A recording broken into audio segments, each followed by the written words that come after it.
نحمده ونصلي على رسوله الكريم اما بعد فاعوذ بالله من الشيطان الرجيم بسم الله الرحمن الرحيم رب اشرح لي صدري ويسر لي امري واحلل عقدة من لساني يفقهوا قولي۔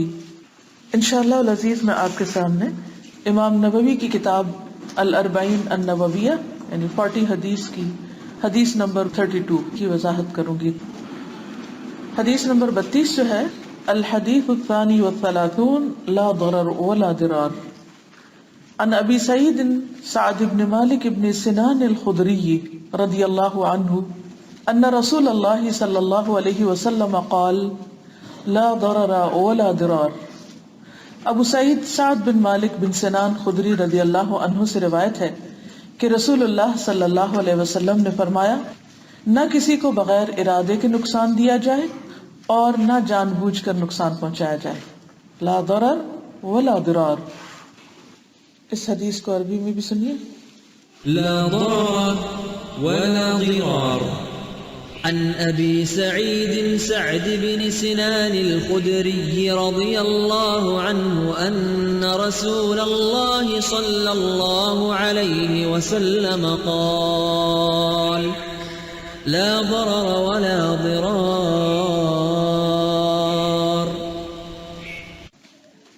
صرف 2 لفظ ہیں یا 3 کہہ لیجئے۔ لا تو 2 دفعہ ریپیٹ ہوا ہے اور ضرر اور ضرار وہ بھی ایک ہی روٹ سے، اور اس میں معنی کا ایک خزانہ چھپا ہوا ہے۔ اگر ہم ان 2 لفظوں پر عمل کر لیں تو ہم بہت بڑی مشکلات سے بچ جائیں، لیکن عموماً جہالت انسانوں کو دنیا اور آخرت کی مشکلات میں مبتلا کرتی ہے۔ اس لیے بہت ضروری ہے کہ ہم ڈیپتھ کے ساتھ رسول اللہ صلی اللہ علیہ وسلم کی احادیث کو سیکھیں، سمجھیں، جانیں اور ان پر عمل کریں۔ آئیے اس کی وضاحت دیکھتے ہیں کہ نبی صلی اللہ علیہ وسلم نے ہمیں کیا تعلیم دی ہے۔ اس حدیث کو ایک اور روایت سے بھی بیان کیا گیا ہے کہ رسول اللہ صلی اللہ علیہ وسلم نے فرمایا نہ کسی کو بغیر ارادے کے نقصان پہنچایا جائے اور نہ جان بوجھ کر نقصان دیا جائے۔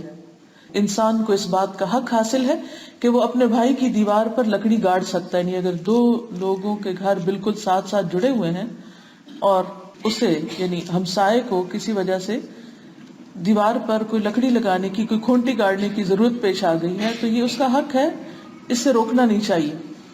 اور وہ راستہ جس پر لوگ چلیں وہ 7 ہاتھ ہونا چاہیے۔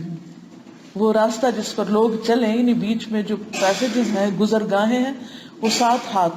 ہاتھ کا لفظ جو ہے یہاں سے لے کے بازو تک اوپر تک جاتا ہے، یعنی ایٹ لیسٹ اتنا ہو، یعنی کھلی سڑکیں بناؤ، کھلے راستے چھوڑو تاکہ لوگوں کو گزرنے میں تنگی نہ ہو، کیونکہ راستے کے قوانین کی اگر پابندی نہ کی جائے، سڑکیں تنگ بنائی جائیں تو اس سے بھی لوگوں کو بہت بڑی اذیت کا سامنا کرنا پڑتا ہے، اور بعض اوقات بڑے بڑے نقصانات ہوتے ہیں، بعض اوقات ایکسیڈنٹس ہوتے ہیں، بعض اوقات لوگ اپنی اپائنٹمنٹ سے لیٹ ہو جاتے ہیں، اور اس کے علاوہ بھی دیگر بے شمار تکلیفیں ہیں جو لوگوں کو پہنچتی ہیں۔ تو انڈیویجول لیول پر یا اجتماعی سطح پر کہیں پر بھی کوئی بھی کام کرنا ہو تو صرف یہ نہ دیکھو کہ میرا فائدہ کہاں ہے، یہ بھی دیکھو کہ کہیں میرے فائدے میں دوسرے کا نقصان تو نہیں۔ تو ایسا کام نہ کرو کہ جس سے خود کو فائدہ ہو اور دوسرے کو نقصان، یا خود کو نقصان اور دوسرے کا فائدہ، یا دونوں کا نقصان نہیں۔ نہ نقصان دو اور نہ نقصان اٹھاؤ، یعنی دوسروں کے لیے اذیت کا باعث نہ بنو، تکلیف کا باعث نہ بنو۔ اور یہ حدیث شریعت کے قاعدوں میں سے، اصولوں میں سے ایک بہت اہم اصول اور ایک بہت ہی خوبصورت پرنسپل ہے جس میں ہمارے دین کا، دنیا کا بہت بڑا فائدہ چھپا ہوا ہے۔ اب جہاں تک ضرر کا تعلق ہے، نقصان کا تعلق ہے، تو وہ انسان کے جسم کو بھی ہو سکتا ہے، یعنی ایسے کام نہ کرو کہ جس سے جسمانی نقصان ہو، مال میں بھی ہو سکتا ہے، اولاد میں بھی، جانوروں میں بھی، دوسری چیزوں میں، انوائرمنٹ میں، کہیں بھی، زمین پر یا سمندر میں، کہیں بھی، یعنی کوئی ایسا کام نہ کرو کہ جس سے لوگوں کو نقصان پہنچے، لوگوں کو تکلیف پہنچے، کیونکہ مسلمان کون ہوتا ہے؟ جس کے ہاتھ اور زبان سے دوسرے مسلمان محفوظ رہیں۔ مومن وہی ہوتا ہے جس سے دوسروں کو دکھ نہ پہنچے، دوسروں کو تکلیف نہ پہنچے، چاہے وہ جذباتی تکلیف ہو، چاہے وہ جسمانی تکلیف ہو یا ذہنی اذیت ہو، کسی بھی طرح دوسروں کو نقصان نہیں دینا چاہیے، کیونکہ یہ دنیا جتنے بھی لوگ یہاں رہتے ہیں، اور صرف انسان نہیں بلکہ جو جانور اور حیوان رہتے ہیں ان کے لیے بھی بنی ہے، ان کا بھی جینے کا حق ہے. تو انسان کو یہ حق نہیں کہ وہ اپنے فائدے کے لیے جانوروں کو ابیوز کرے یا درختوں کو نقصان دے یا اور چیزوں کو، کہ جس سے صرف اس کا اپنا نہیں بلکہ اور لوگوں کا جینا دوبھر ہو جائے یا اور مخلوق کا جینا مشکل ہو جائے. اب بغیر ارادے کے نقصان اور ارادے کے ساتھ نقصان میں کیا فرق ہے؟ مثلا بغیر ارادے کے نقصان یہ ہو سکتا ہے کہ آپ اپنے گارڈن میں اپنے پودوں کو پانی دے رہے ہیں اور اس کا سیپیج جو ہے وہ ہمسائے کی دیوار کو خراب کر رہا ہے، یا وہ اندر ہی اندر دوسرے کی زمین تک پہنچ کے اس کے گھر کی بنیادیں کھا رہا ہے، اور آپ کو اس کا پتہ ہی نہیں کہ یہ نقصان ہو رہا ہے اس کو. تو جس وقت پتہ چلے اسی وقت اس سے باز آ جانا چاہیے اور دوسرے کا نقصان پورا کر دینا چاہیے. یعنی بعض اوقات آپ لا علمی میں، جہالت میں، ناسمجھی میں ایسے کام کرتے ہیں کہ جس سے دوسروں کو نقصان ہوتا ہے، اور جان بوجھ کر کیا کہ آپ کو اپنے پڑوسی سے کوئی شکایت ہے اور آپ چاہتے ہیں اس کو مزہ چکھائیں، اور آپ اس کو مزہ کیسے چکھا رہے ہیں کہ ایسی جگہ پہ پانی ڈال رہے ہیں یا ایسے کام کر رہے ہیں کہ جس سے اس کی بلڈنگ کو یا اس کے گھر کو یا اس کے باغ کو یا اس کے گارڈن کو یا اس کی کسی چیز کو نقصان پہنچ رہا ہے، اور اس کو ابھی علم نہیں، یا یہ کہ علم ہو بھی تو، یعنی اس کو پتا ہے لیکن یہ شخص ضدی ہے، ڈھیٹ ہے اور اس کو نقصان پہنچا رہا ہے. تو انسان کوئی ایسا کام نہ کرے کہ جس سے انسانیت کو نقصان پہنچے. اسی طرح آپ دیکھیے کہ بعض لوگ اپنے پانی کی موٹریں ایسی جگہ لگا دیتے ہیں کہ ہمسایوں کا بیڈ روم ساتھ ہوتا ہے اس کے، اور مکانوں کی پلاننگ ایسے نہیں کرتے کہ جس میں وہ اس بات کا خیال رکھیں کہ ہم کوئی ایسا اکوپمنٹ نہیں لگائیں کہ جس سے دوسروں تک آواز جائے یا دوسروں کو شور جائے یا دوسروں کو تکلیف پہنچے. اور بعض اوقات اب پلاننگ تو جو ہونی تھی ہو گئی، اس کا آلٹرنیٹ بھی ہو سکتا ہے، لیکن اس بات کی کیئر نہ کرنا. اور ٹھیک ہے، ہمیں کیا فرق پڑتا ہے، ہم تو آرام سے سوتے ہیں، دوسرا کوئی کسی بھی مشکل میں ہے تو اس سے ہمیں کوئی فرق نہیں پڑتا. تو ایک مسلمان بے حس نہیں ہوتا، وہ یہ نہیں کہ صرف قانون اس کو پابند کرتا ہے، نہیں، اس کو اللہ کا خوف پابند کرتا ہے، اللہ کا تقوی اس کے دل کے اندر، اللہ کا ڈر اس کے دل کے اندر ایسے ہوتا ہے کہ وہ پوری طرح کانشیس ہو کے، چوکنا ہو کر سارے کام کرتا ہے کہ جس سے دوسروں کو تکلیف نہ پہنچے.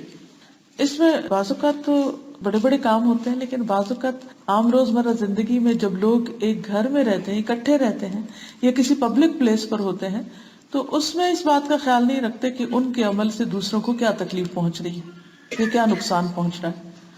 اب مثلاً گھر میں اگر کوئی بچہ امتحان کی تیاری کر رہا ہے، کوئی پڑھ رہا ہے یا کوئی بیمار ہے، یا گھر میں کوئی بزرگ ہے، بوڑھے لوگ ہیں، ان کے سونے جاگنے کے اوقات مختلف ہیں، تو بچوں کو اس قسم کی تربیت نہ دی جائے کہ وہ ان چیزوں کا خیال رکھیں، کہ بہن بھائی ایک دوسرے کا خیال رکھیں، یا پھر بچے بزرگوں کا خیال رکھیں، اور اس سے ان کی صحت پہ یا ان کی پڑھائی یا پھر ان کے آگے رزلٹ اور ان کی اگلی زندگی پہ اثر پڑے. تو یہ ساری چیزیں اسی میں آ جاتی ہیں.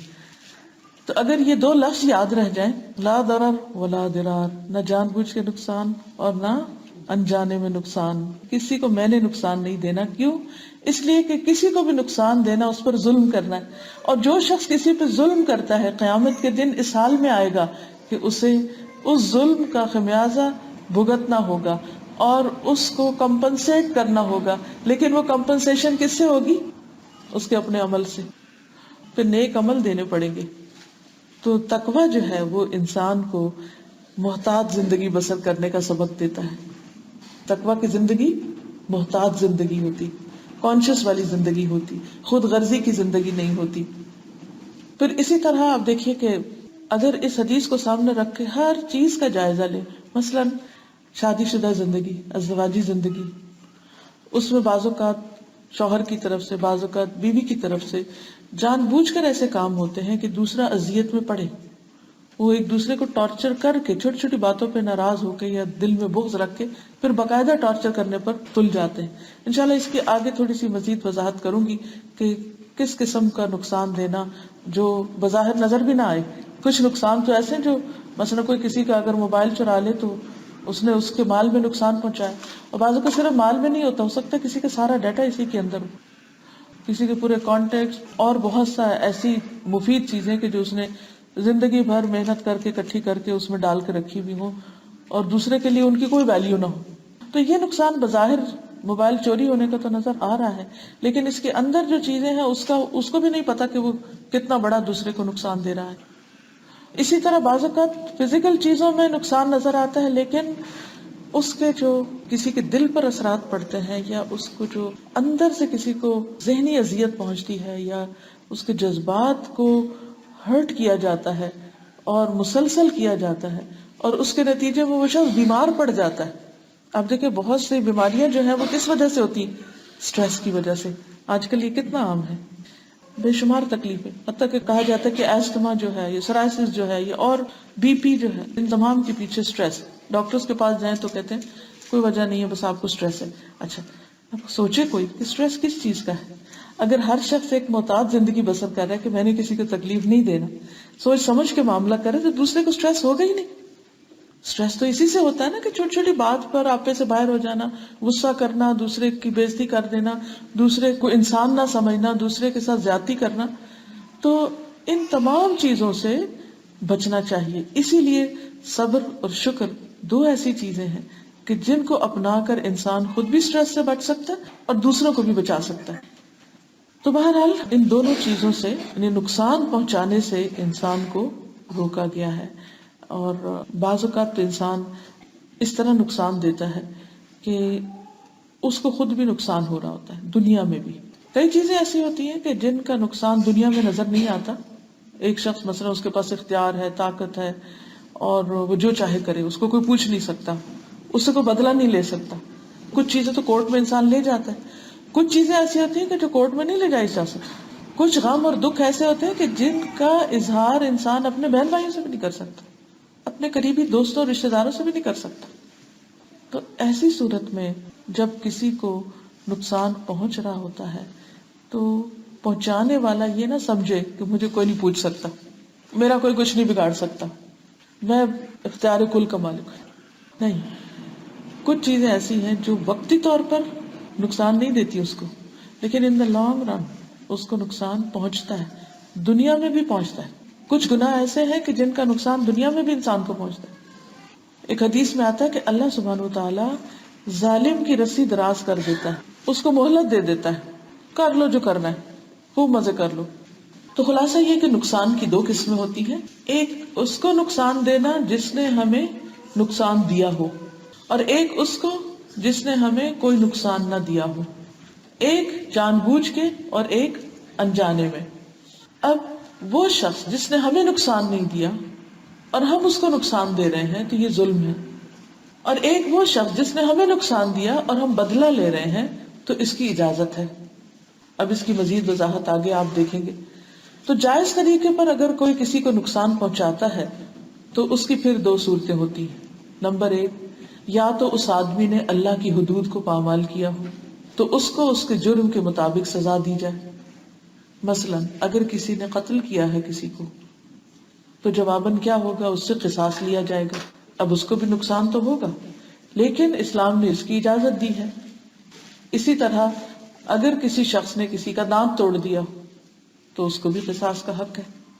تو بدلے میں کسی کو تکلیف پہنچانا اس کی اجازت ہے، لیکن یہ نہیں کہ ہر انسان کو کھلی چھٹی دے دی گئی ہے کہ وہ خود ہی ایک دوسرے سے معاملہ کرنے لگ جائے. چھوٹی موٹی چیزوں میں تو ہو سکتا ہے، لیکن کچھ چیزیں ایسی ہیں جن کا فیصلہ عدالت کرتی، اس سے ہمیں اس وقت سروکار نہیں کیونکہ ہمارے دائرے سے باہر ہے. دوسری صورت یہ ہے کہ جب انسان کسی پہ ظلم کرتا ہے اور مظلوم مطالبہ کرتا ہے کہ مجھے انصاف دیا جائے، تو اللہ نے اپنے بندوں کو کسی ایسے کام کا مکلف نہیں ٹھہرایا جو ان کو قطعی نقصان دے رہا ہو. تو ایسی صورت میں اس مظلوم کی بات کو سنا جائے گا اور اس کو اس کا حق دلوایا جائے گا. اگر دیکھا جائے تو اسلام کا معنی کیا ہے؟ پیس، سلامتی. اسلام کا لفظ سلامتی سے، یعنی ایسا دین ہے کہ جس میں داخل ہو کر اگر لوگ اس کی پابندی کریں تو خود بھی سلامت رہیں گے اور دوسرے بھی ان سے سلامت رہیں گے. دنیا میں بھی سلامت رہیں گے اور آخرت میں بھی سلامت رہیں گے. دنیا کا نقصان اور آخرت کا نقصان اسی صورت میں ہوتا ہے جب لوگ دین کے احکامات کی خلاف ورزی کرتے ہیں، اللہ تعالیٰ کے احکامات کو مانتے نہیں ہیں.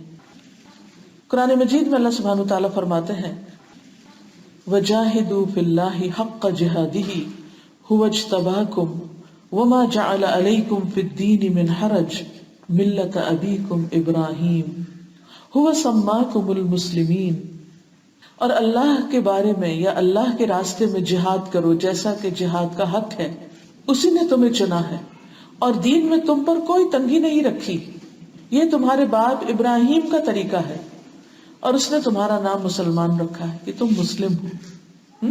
تو دین میں تمہارے لیے کوئی تنگی نہیں رکھی۔ بعض لوگ دین کی طرف اس لیے نہیں آتے کہ وہ یہ سمجھتے ہیں یا ان کو یہ ڈر ہوتا ہے کہ دین میں آ کے ان کے لیے زندگی بڑی مشکل ہو جائے گی اور بڑی پابندیاں لگ جائیں گی۔ لیکن اگر غور کیا جائے تو جو پابندی بھی دین لگاتا ہے اس کے پیچھے مقصد کیا ہے؟ مثلا دین پابندی لگاتا ہے کہ اپنے ہاتھ کو روکے رکھو، کسی کو نقصان نہیں دو۔ اب کوئی کہے نہیں میرا ہاتھ تو میرے قابو میں نہیں ہے، مجھے تو مزہ ہی نہیں آتا جب تک میں ہر ایک کو کچھ نہ کچھ لگا دوں۔ اب آپ کو اس کی اجازت نہیں، آپ پر یہ پابندی ہے کہ نہیں آپ کوئی ایسا کام نہیں کر سکتے جس سے دوسرے کو تکلیف ہو۔ آپ کے لیے پابندی ہے، لیکن اسلام صرف آپ کے لیے نہیں ہے، اس کے لیے بھی ہے نا۔ آپ کو اس دین میں مشکل نظر آ رہی ہے جو آپ کو دوسرے پہ ہاتھ اٹھانے سے روک رہا ہے، لیکن وہی دین دوسرے کے حقوق کا بھی خیال رکھ رہا ہے کہ آپ کا ہاتھ اٹھے گا، آپ کا اسلحہ اٹھے گا، آپ کا کوئی ایکشن ایسا ہوگا کہ وہ جو دوسرے کے اوپر جا کر نقصان کا باعث بنے گا۔ اسی طرح اسلام ہمیں کیا کہتا ہے؟ اپنی زبان کو روک کے رکھو اور زبان سے کسی کو اذیت نہ دو، کسی کو تکلیف نہ دو۔ اب ہم یہ کہیں کہ نہیں میرا تو کھانا ہی ہضم نہیں ہوتا جب تک میں کسی کی غیبت نہ کر لوں، پیٹ ہی نہیں بھرتا جب تک میں کسی کو برا بھلا نہ کہہ لوں۔ بھئی یہ بات نہیں ہے، آپ کو اپنے نفس پر، اپنی زبان پر کنٹرول کرنا ہوگا، اپنی عادت کو تبدیل کرنا ہوگا، کیونکہ اس عادت میں آپ کو تو مزہ ہے، آپ کو تو بڑا سکون ہے، لیکن دوسرے کے لیے بڑی سخت تکلیف ہے۔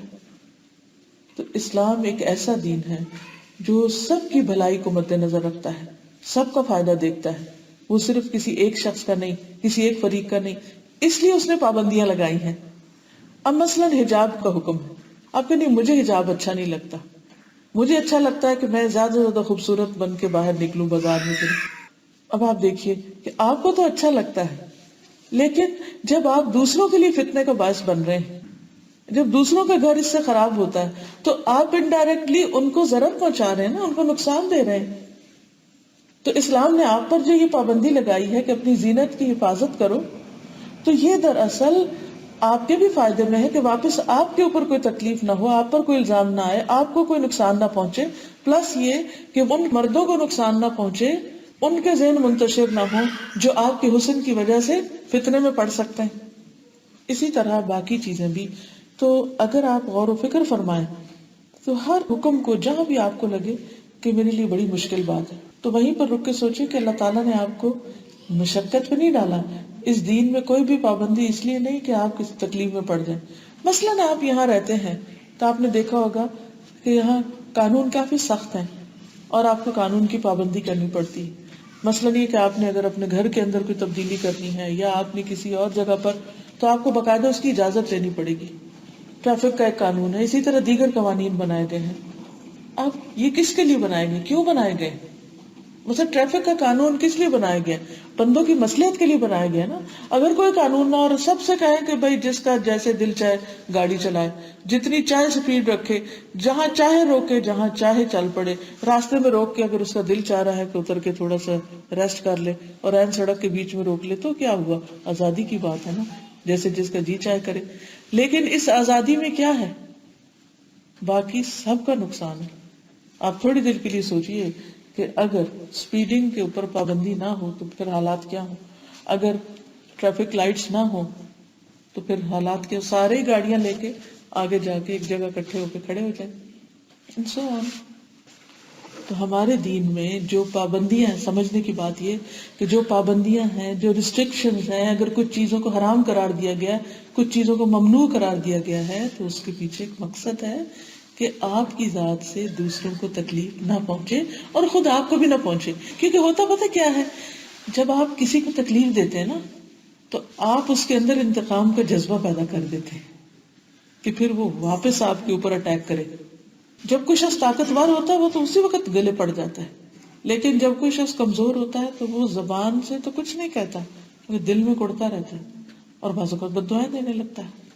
تو اب جو ظالم ہے وہ بچ کے کہاں جا سکتا ہے؟ مظلوم کی بد دعا تو ساتویں آسمان تک پہنچتی، اس میں اور عرش میں کوئی فاصلہ ہی نہیں، 1 سیکنڈ میں پہنچتی ہے اوپر. حالانکہ ہمارے اور وہاں عرش تک کتنے آسمان اور کیا کچھ حائل ہے بیچ میں، لیکن اللہ سبحانہ و تعالیٰ نے اس کی بد دعا کو ایسی طاقت دی ہے کہ وہ فوراً پہنچے، فوراً سنی جاتی، کیونکہ اس پہ ظلم ہوا ہے. تو آپ بظاہر تو دوسرے کو تکلیف دے رہے ہیں لیکن خود تکلیف اٹھا رہے ہیں.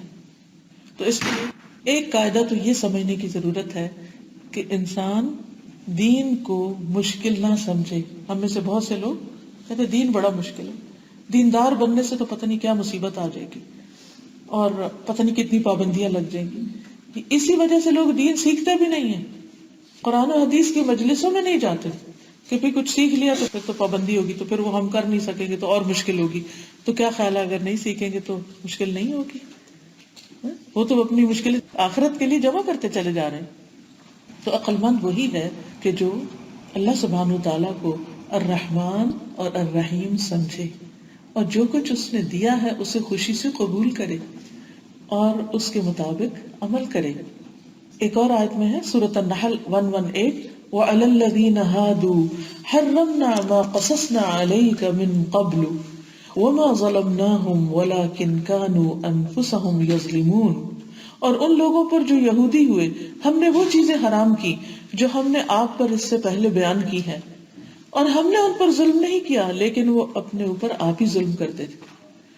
تو بسا اوقات ایسا بھی ہوا پچھلی شریعتوں میں کہ جب لوگوں نے اپنے اوپر ظلم کیا تو اللہ سبحانہ وتعالیٰ نے ان سے کچھ انعامات چھین لیے، ان پر کچھ ایسی پابندیاں عائد کر دی جو انیشلی ان پر نہیں تھی، لیکن پھر نبی صلی اللہ علیہ وسلم کے ذریعے دین کو اپنی اصل سہولت والی شکل میں مکمل کر کے دے دیا گیا.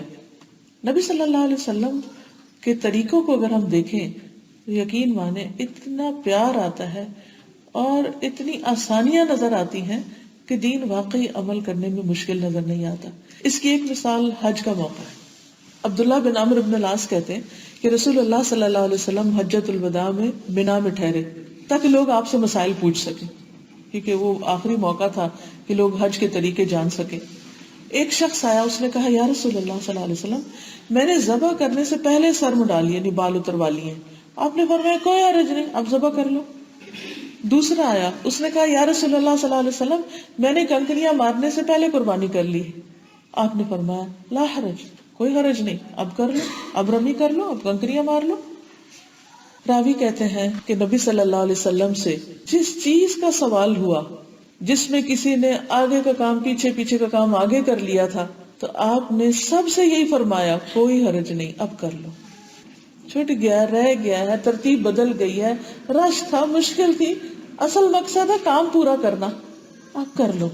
تو ہمیں ٹارگٹس دے دیے گئے، یہ کام کرنا ہے، یہ تمہارے پاس لمٹ ہے، اتنے دنوں میں کرنا ہے، آگے کرو پیچھے کرو کوئی بات نہیں ہے، کر لو.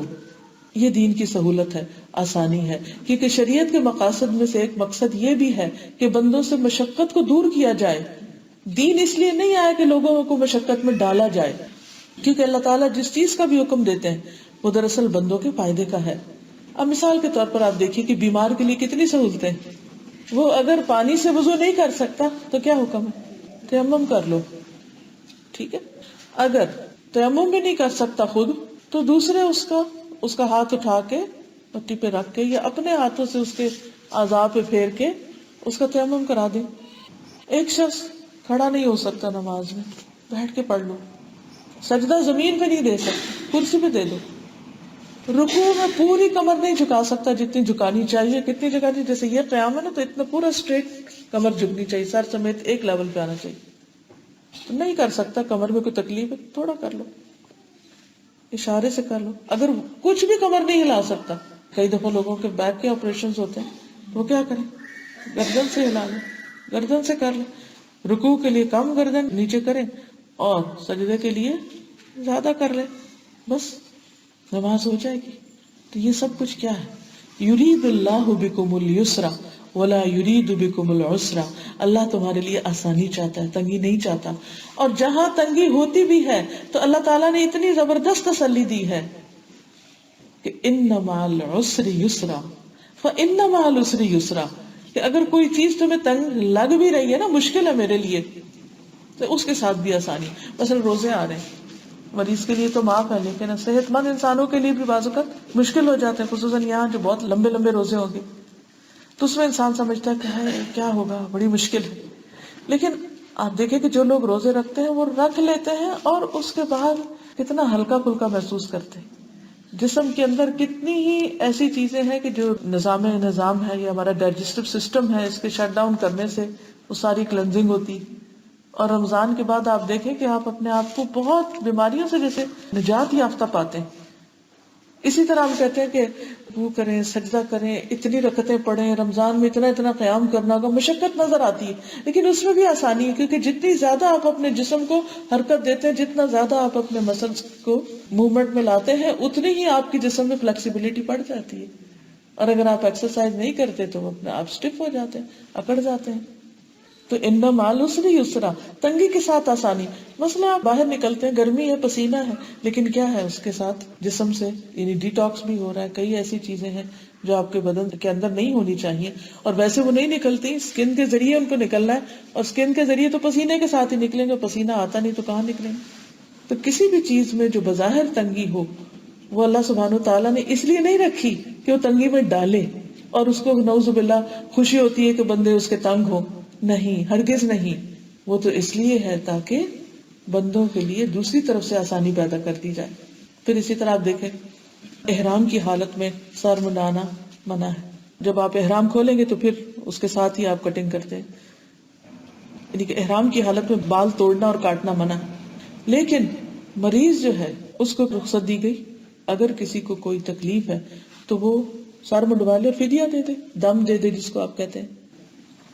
اسی طرح حضرت انس نے دیکھا کہ ایک بوڑھا شخص ہے، 2 بیٹوں کے کندھوں پہ ہاتھ رکھ کے لڑک لڑک کے جا رہا ہے اور وہ ان کے سہارے سے طواف کر رہا ہے. تو آپ صلی اللہ علیہ وسلم نے دیکھا تو پوچھا کہ یہ ان کا کیا معاملہ ہے، یہ کیوں اتنی مشقت میں ڈالے ہوئے اپنے آپ کو؟ تو کسی نے بتایا کہ انہوں نے پیدل چل کے طواف کرنے کی نظر مانی ہوئی ہے. آپ نے فرمایا اللہ تعالیٰ اس سے بے نیاز ہے کہ اپنے آپ کو تکلیف میں ڈالے، انہیں کہے سوار ہو جائیں، یعنی اپنے آپ کو مشقت میں نہیں ڈالے. اللہ نہیں چاہتا ہم مشقت میں پڑے. اللہ تعالیٰ نے اگر کوئی چیزیں حرام کی ہیں، منع کی ہیں، روکی ہیں تو وہ اس لیے کیونکہ وہ ہمارے لیے نقصان دہ ہیں. مثلاً کیا کیا حرام کیا؟ مردار. تو اگر آپ غور و فکر کریں تو مردار کھانے میں بہت سے نقصان ہیں، کیونکہ جب ایک جانور مر جاتا ہے تو اس کے بعد کیا ہوتا ہے؟ اس کے جسم میں کیا شروع ہو جاتا ہے؟ آپ اسے بتائے گا کوئی؟ خون اندر جم جاتا ہے، اس میں کیا پیدا ہونے لگتا ہے؟ بیکٹیریا پیدا ہونے لگتا ہے، ڈیٹیریشن شروع ہو جاتی ہے، سڑان شروع ہو جاتی ہے، پوائزنس ہو جاتا ہے. اب اگر اللہ تعالیٰ نہیں روکتے تو لوگ کھا لیتے اور بیمار پڑتے. خنزیر سے کیوں منع کیا گیا؟ اس میں بھی کئی نقصان ہے. خون کے استعمال سے کیوں منع کیا گیا؟ کیونکہ سب سے زبردست بیکٹیریا کنٹینر ہے وہ.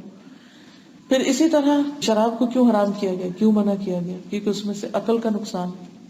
شراب پینے کے بعد انسان کا دماغ گھوم جاتا ہے اور وہ بہکی بہکی باتیں کرنے لگتا ہے جس سے دوسرے شخص کو وحشت آتی ہے. ٹھیک ہے نا، انسان کو انسان کے ساتھ انس ہوتا ہے نا. اور آپ سب سے زیادہ کس سے بات کر کے انجوائے کرتے ہیں؟ کہ جو آپ کی بات سمجھے، ہے کہ نہیں؟ اور اگر آپ کسی سے بات کرتے ہیں وہ سمجھتا ہی نہیں کہ آپ کیا کہہ رہے ہیں. کتنی ذہنی اذیت ہوتی ہے، کتنی تکلیف ہوتی ہے، کتنا ٹارچر ہوتا ہے. تو جس شخص کا دماغ ہی چلا ہوا ہے شراب پی کے، وہ آپ کی بات ہی نہیں سمجھ رہا، آپ کچھ کہہ رہے ہو کچھ اور کہہ رہا ہے، کس قدر ذہنی اذیت ہے. پھر آپ دیکھیں کہ اس میں مال کا نقصان ہے. سب سے مہنگے ڈرنکس کون سے؟ سب کو پتا ہے. پینے کی جتنی بھی چیزیں ان میں سب سے مہنگی شراب ہے. تو جیب کا نقصان، عقل کا نقصان، پھر عزت کا نقصان. کیونکہ جب انسان فضول باتیں کرتا ہے، شراب پی کے یاوا گوئی کرتا ہے، تو اس بندے کی عزت ماری جاتی ہے کہ یہ کتنا بے وقوف انسان ہے، کیا بہکی بہکی باتیں کر رہا ہے. پھر اس کی ذات سے دوسروں کو نقصان پہنچنے کا اندیشہ ہوتا ہے. جیسے حضرت علی کی اونٹنیاں تھیں جن کو بیچ کے انہوں نے اپنی شادی کا انتظام کرنا تھا، تو وہ حضرت حمزہ نے، اس وقت کبھی شراب حرام نہیں ہوتی تھی، حضرت حمزہ نے شراب کی حالت میں جب ان کو نشہ چڑھا، انہوں نے ان کی کلیجیاں نکال دی، ان کو ذبح کر دیا ایک طرح سے، اور جب حضور صلی اللہ علیہ وسلم کو پتا چلا تو آپ حضرت علی کے ساتھ پوچھنے کے لیے گئے. آپ وہ ذرا ناراض تھے کہ یہ کیا ہوا. جب گئے اندر گئے تو وہ شراب پی رہے تھے اور شراب کی جو اثر تھا وہ ان کے اوپر تھا. تو کہنے لگے تم سب کیا کرنے آئے ہو, تم سب میرے باپ کے غلام ہو. اب وہ کس کو کہہ رہے ہیں؟ اپنی محبوب ترین ہستی کو, محمد صلی اللہ علیہ وسلم کو نشے کی حالت میں کہہ رہے ہیں تم سب میرے باپ کے غلام ہو. ایک حدیث کتابوں میں لکھی ہوئی ہے اس لیے کوٹ کر رہی ہوں, لیکن الحمدللہ جب انہوں نے شراب چھوڑی اور اللہ کے راستے میں اپنی جان دی تو سید الشہداء قرار پائے. تو اسلام نے آ کے ان چیزوں کو اسی وجہ سے حرام قرار دیے. اسی طرح سگریٹ آپ دیکھیں, سگریٹ پینے سے کون سی طاقت آتی ہے انسان میں اور کون سی صحت اس کو ملتی ہے اور کون سی نعمت ملتی ہے.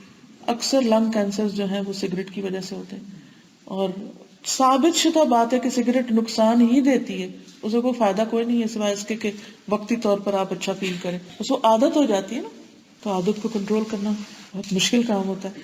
لیکن اس سے آپ دیکھیں کہ بال بچوں کا حق مارتے ہیں نا. ایک ایوریج درجے کا انسان جو اپنے گھر والوں کے لیے کمائی کرتا ہے, جس سے بمشکل گھر والوں کی ضروریات پوری ہوتی ہے, جب اس کا وہ ایک بڑا حصہ آگ میں جلا دیتا ہے, یعنی سگریٹ میں جلا دیتا ہے, تو وہ ان سب کا حق مار رہا ہے نا.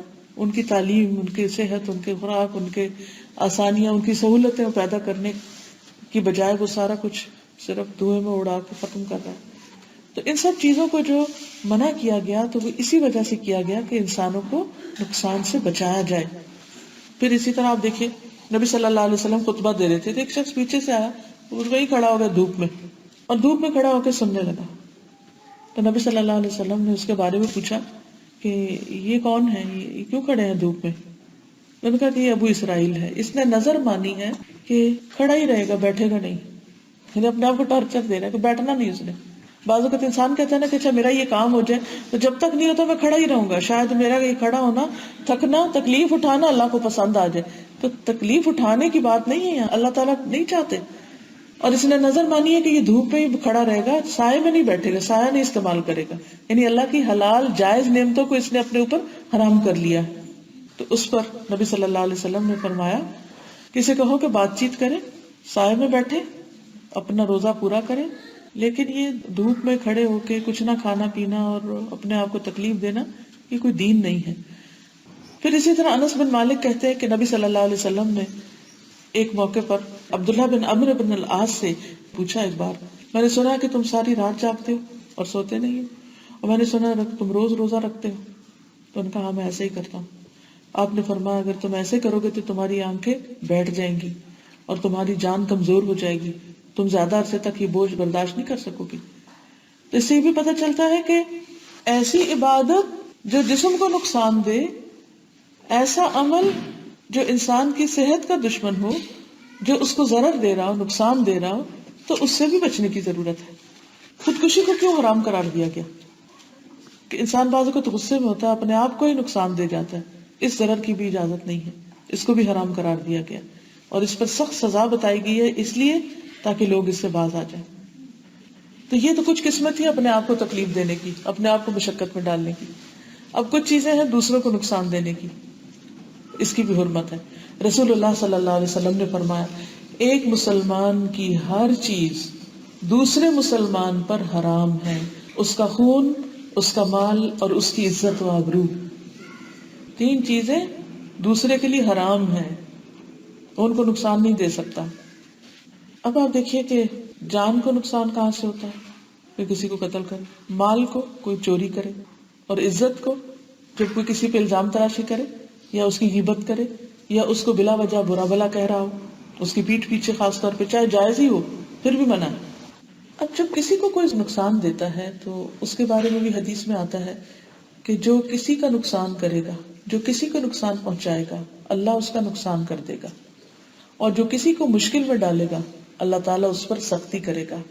لیکن بعض اوقات ایسا نظر آتا ہے کہ کچھ لوگ تو مسلسل دوسروں کو مشقت میں ڈالے رکھتے ہیں, لیکن ان کو تو کچھ بھی نہیں ہوتا, وہ تو بڑے مزے سے دنیا میں عیش و عشرت کر رہے ہیں. لیکن ایسا نہیں ہے, ہوتا ہے, وہ نظر نہیں آ رہا ہوتا یا وہ آپ کو نہیں پتا ہوتا. دوسرے یہ کہ ظالم کو اللہ تعالیٰ مہلت بھی دیتا ہے, تو وقتی طور پر نہیں ہوتا لیکن لیٹر آن ہوتا ہے. کانٹے بونے والا کبھی بھی ان کے زخم کھائے بغیر کہیں بھاگ نہیں سکتا. کسی کے لیے جو گڑھا کھودے گا اس میں گر کے رہے گا خود. کبھی بھی یہ نہ سوچے کہ کوئی غلط کر رہا تو میں بھی کر لوں، کیونکہ اس کو کچھ نہیں ہو تو مجھے کیا ہوگا. نہیں، یہ شیطان کا دھوکا ہوتا ہے. اب آپ دیکھیے کہ جیسے پہلے میں نے عرض کیا کہ عام زندگی میں تو نقصان ہے ہی، اگر عبادات کی وجہ سے کسی کو نقصان ہو رہا ہے تو اس سے بھی روکا گیا. مثلا حضرت معاذ بن جبل جو تھے وہ نبی صلی اللہ علیہ وسلم کے ساتھ عشاء کی نماز پڑھتے تھے، پھر اس کے بعد اپنی قوم میں آتے انہیں نماز پڑھاتے. تو ان کی قوم کے لوگ جو تھے وہ اونٹوں کو دن بھر پانی پلاتے اور مشقت کا کام کرتے، زمینوں پہ کام کرتے تھے، تو بہت تھک جایا کرتے تھے. حضرت معاذ نبی صلی اللہ علیہ وسلم کے ساتھ نماز پڑھ کے جب اپنی قوم میں جاتے تو وہ کافی لیٹ ہو چکا ہوتا، پھر وہ ان کو سورۃ البقرہ پڑھانے شروع کر دیتے، لمبی نماز. تو ایک دفعہ ایسے ہی ہوا کہ انہوں نے نماز پڑھائی، سورۃ بقرہ شروع کر دی. تو ایک شخص جو تھے انہوں نے نماز توڑی اور الگ جا کے اپنی نماز پڑھی اور چلے گئے. اور اگلے دن نبی صلی اللہ علیہ وسلم کے پاس شکایت لے گئے کہ یا رسول اللہ صلی اللہ علیہ وسلم، ہم محنت کا کام کرتے ہیں، اونٹوں کو پانی پلاتے ہیں، اور کل رات معاذ بن جبل نے ہمیں ایسی نماز پڑھائی ہے تو میں نے تو نماز توڑ دی اور الگ پڑھی. اور اس پر وہ کہتے ہیں کہ تم منافق ہو گئے، کہ تم جماعت سے ہٹ گئے. تو آپ نے فرمایا اے معاذ، تم لوگوں کو فتنے میں مبتلا کرتے ہو، افتان انت یا معاذ. اور 3 مرتبہ آپ نے یہ فرمایا کہ جب تم امامت کراؤ تو والشمس وضحاہا اور سبح اسم ربک الاعلی جیسی صورتیں پڑھا کرو. بس یعنی لوگوں کو دین سے بھگاؤ مت، لوگوں کو تکلیف مت دو. اب تو بہت ساری چوائسیز ہیں نا، اگر ایک مسجد میں لمبی نماز ہے تو دوسری میں چھوٹی بھی ہوتی ہے، کوئی قریب ہے آپ کے، کوئی دور ہے، بہت سے آپشنز ہیں. اس زمانے میں اتنے آپشنز نہیں تھے. پھر اسی طرح معاشرتی زندگی میں جیسے راستے میں کھڑے ہونا، راستے روک کر دوسروں کا نقصان کرنا. آپ صلی اللہ علیہ وسلم نے لوگوں کو راستے میں بیٹھنے سے منع کیا. لوگوں نے کہا کہ ہمارے پاس تو اور کوئی بیٹھنے کی جگہ ہی نہیں ہے، وہاں بیٹھ کر ہم بات چیت کرتے ہیں، ایک دوسرے سے ملاقات کرتے ہیں، یعنی ہمارے سوشلائزنگ کے پوائنٹس ہیں، وہ سوشلائزنگ کی جگہ ہیں. آپ نے فرمایا ٹھیک ہے، اگر تمہارے پاس اور کوئی چارہ نہیں تو پھر راستے کو اس کا حق دو، جو گزرے اس کو سلام کرو، اور لوگوں کی طرف نگاہیں مت اٹھاؤ، نگاہیں نیچی کرو، اور اچھی باتوں کا حکم دو، بری باتوں سے روکو، کسی کو اذیت نہ دو. تو یہ پھر راستے کا حق ہے، یعنی کسی کو کسی بھی طرح نقصان نہ دو. تو بعض اوقات آپ نے دیکھا ہوگا کہ لوگ بس مسجد جاتے ہیں نا، اچانک کوئی ملنے والا نظر آ گیا، راستے میں کھڑے ہو گلے ملنا شروع ہو جاتے.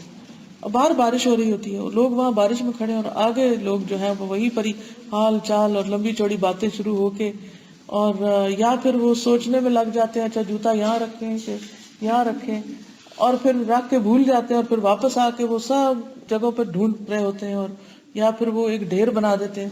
اس سے اندر والوں کو باہر والوں کو کتنی سخت تکلیف ہوتی ہے.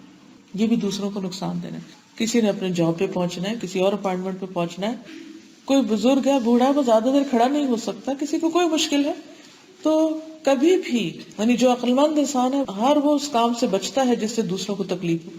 کبھی ایسی جگہ پر نہ کھڑے ہوں کہ جو لوگوں کی گزرگاہ ہو. کبھی ایسی جگہ پارکنگ نہ کریں کہ جس سے دوسروں کی گاڑیاں بلاک ہو جائیں.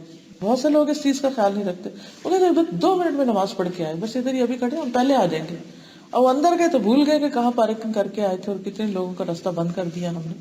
اور اس کی وجہ سے جو لوگوں کو اذیت ہوتی ہے، جو لوگوں کو تکلیف ہوتی ہے، بعض لوگ حماقت کی وجہ سے ہی کرتے ہیں، ناسمجھی کی وجہ سے یا بے دھیانی کی وجہ سے. لیکن ایسے معاملوں میں اب تو سمجھ آ جانی چاہیے. پھر ایک اور بات یہ ہے کہ جب ہم باہر کہیں ہوتے ہیں، یعنی کسی بینک وغیرہ میں، ایئرپورٹ وغیرہ پر، وہاں تو پھر بھی لائن بنا لیں گے. مسجد میں کوئی لائن نہیں بنائیں گے، اپنی باری کا کوئی انتظار نہیں کریں گے. اب کیا ہوتا ہے، آپ باری کاٹ کے جب دوسرے کی آ رہے ہیں تو آپ دوسرے کو نقصان دے رہے ہیں نا، وہ آپ سے پہلے کا وہاں کھڑا ہے. کچھ لوگ اس کو ہوشیاری سمجھتے ہیں، وہ ادھر سے کاٹتے ہیں ادھر سے کاٹتے ہیں، اور دوسروں کو پیچھے چھوڑ کے پچھاڑ کے خود آگے ہو جاتے ہیں. تو یہ تمام چیزیں جو ہیں یہ دوسروں کو نقصان دینے میں ہیں. پھر اسی طرح اگر مل کے کھانا کھا رہے ہیں اور اس میں دوسروں کا احساس نہ کیا جائے، کہ چھوٹتے ہی پہلے اپنی پلیٹ بھر لی جائے، یا خود کھا کے وہیں رکھ دیا جائے اور آگے کسی کو آفر نہ کیا جائے، تو یہ بھی کتنی تکلیف کی بات ہے. نبی صلی اللہ علیہ وسلم نے لوگوں کے ساتھ مل کر کھاتے وقت 2 کھجوروں کو اکٹھے کھانے سے منع کیا. یعنی ایک پلیٹ ہے جس میں سب کھائیں گے، اور آپ کو پتا ہے کہ سب پہ پوری نہیں آنی، یا ہو سکتا ہے کہ اگر آپ کا دل 2 کھانے کو کرے تو کسی اور کا بھی کر رہا ہو، تو آپ کیا کریں، ایک وقت میں ایک ہی اٹھائیں، 2 نہیں اٹھائیں. بہت دفعہ انگنت دفعہ شاید یہ کوئی مجلس ایسی ہو کہ جس میں لوگ کھانے کے لیے اکٹھے ہوں اور وہ پلیٹوں میں بچا کے نہ اٹھ جائیں. ایکسٹرا ڈال لیں گے، کھانے کا بھی نقصان، کھلانے والے کا بھی نقصان، مال کا بھی، وقت کا بھی، کتنا کچھ اس میں آتا ہے. اور جو دوسرے جن کو ضرورت تھی ان کے لیے وہ چیز بچی نہیں. تو یہ انسان کی عقل مندی یا بے وقوفی کی ایک علامت ہے. عقل مند کون ہے کہ جو ڈالتے وقت اتنا ڈالے گا کہ دوسرے پہلے کھا لے، اگر بچ گئے تو میں دوبارہ لے لوں گا. پھر اسی طرح بعض اوقات اتنی چیز ہوتی ہے کہ وہ آپ ایک پوری نہیں لے سکتے، اس کو آدھا لینا ہوگا آپ کو. تو یہ نہیں کہ اگر ٹرے آپ کی طرف پہلے آ گئی تو آپ پوری پوری اٹھا لیں اور اس بات سے آنکھیں اور کان بند کر لیں کہ دوسروں کو کچھ ملتا بھی ہے یا نہیں ملتا. بعض اوقات کوئی ایک آفر کرتا ہے چیز جس میں سے ایک ہی لینی ہوتی ہے، ایک کچھ لوگ مٹھی بھر کے اٹھا لیں، کچھ لوگ مٹھی بھر کے اٹھا کے خود بھی کھائیں گے اور پھر اپنے بیگ میں بھی ڈال لیں گے اور دوسروں کی پرواہ نہیں کریں گے. تو یہ ساری چیزیں دوسروں کو نقصان دینے والی ہیں، دوسروں کا حق مارنے والی ہیں. اسی طرح اگر کسی نے آپ کو مہمان بلایا اور آپ اپنے ساتھ 10 اور لوگ لے جاتے ہیں بغیر اجازت، تو یہ بھی دوسرے کو تکلیف دینے والی بات ہے، نقصان دینے والی بات ہے. ابو مسعود سے مروی ہے کہ انصار میں سے ایک صحابی جنہیں ابو شعیب کہا جاتا تھا، ان کا ایک غلام قصائی تھا. ابو شعیب نے اس سے کہا میرے لیے 5 آدمیوں کا کھانا تیار کرو، میں نبی صلی اللہ علیہ وسلم کو اور 4 دیگر ساتھیوں کو لے کے آؤں گا اور دعوت پہ بلاؤں گا، کیونکہ انہوں نے دیکھا کہ آپ کے چہرے پر بھوک کے آثار ہیں، آپ کو کھانا کھلانا چاہیے. تو انہوں نے گھر میں کہا کہ کھانا بنا لو، میں لے کے آ رہا ہوں. تو انہوں نے آپ کو بلایا. اب وہ 5 لوگ لے کے جا رہے تھے، ایک آدمی نے دیکھا یہ 5 کہیں جا رہے ہیں، وہ بھی ساتھ چل پڑے.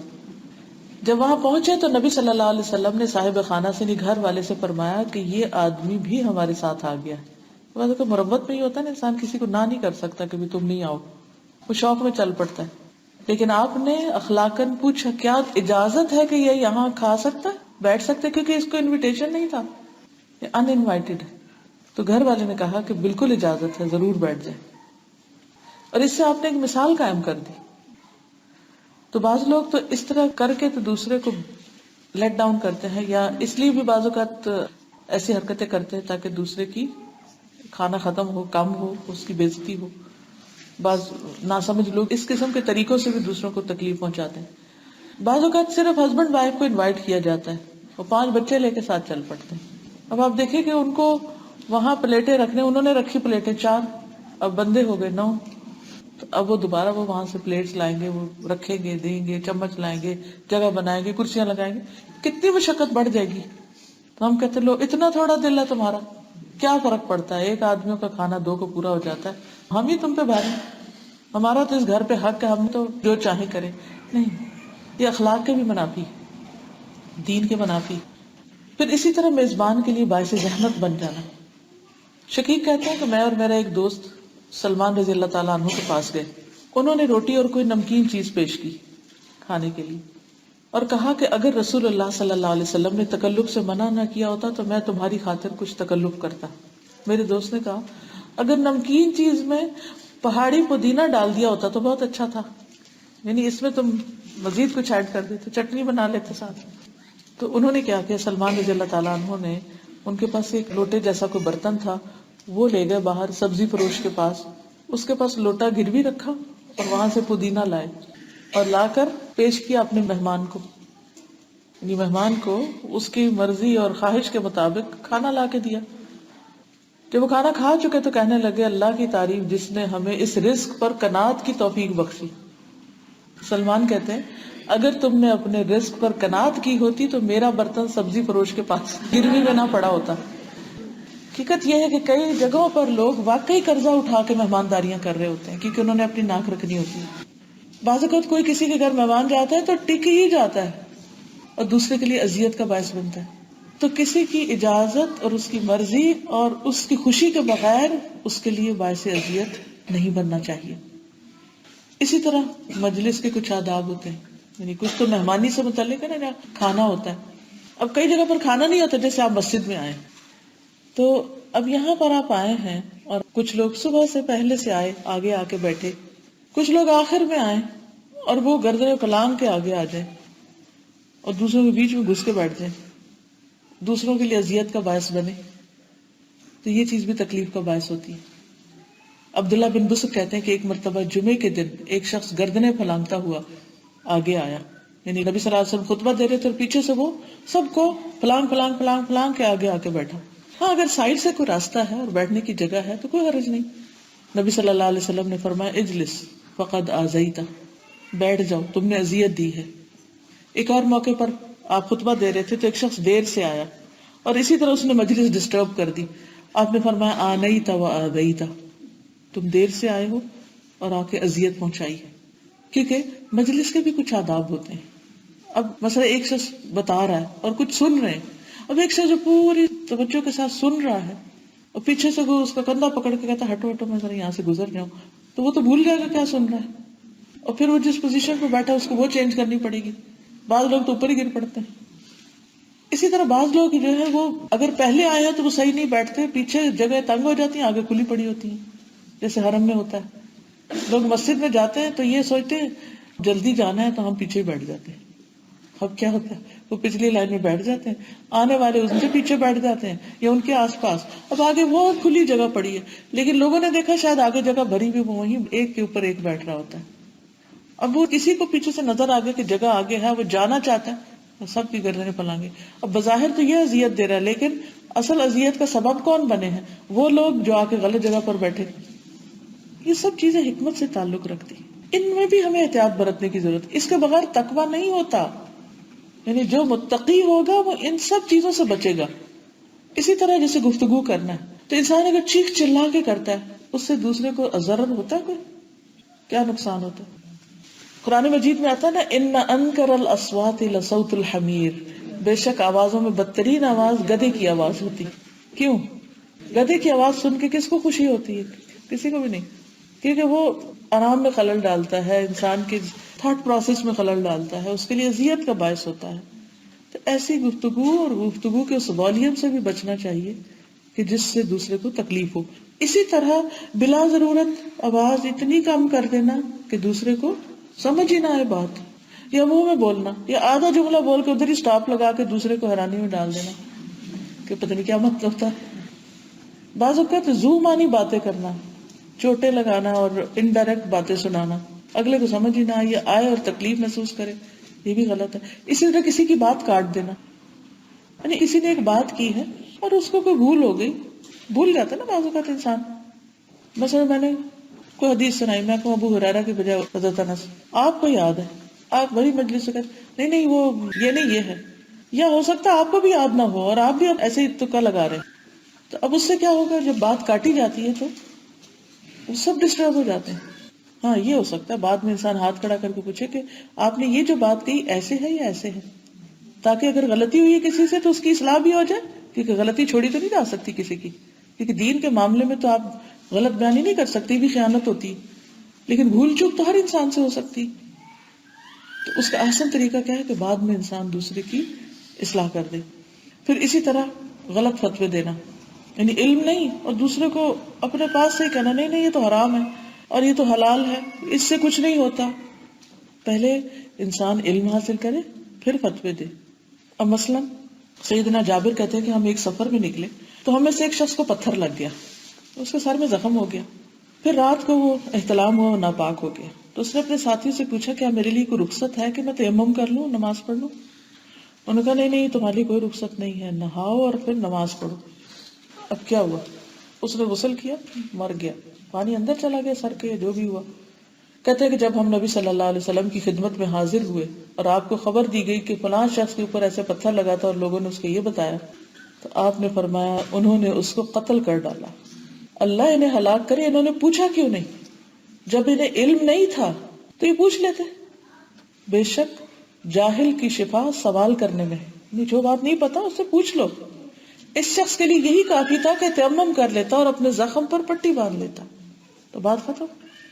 اسی طرح عام حالات میں بعض اوقات ہم بہت محتاط ہوتے ہیں، گفتگو میں بھی، ہر چیز میں، لیکن جب غصہ آتا ہے تو ہم نہیں سوچتے کہ ہم کیا کہہ رہے ہیں. تو ہمیں غصے میں بھی کسی کو نقصان پہنچانے کی اجازت نہیں.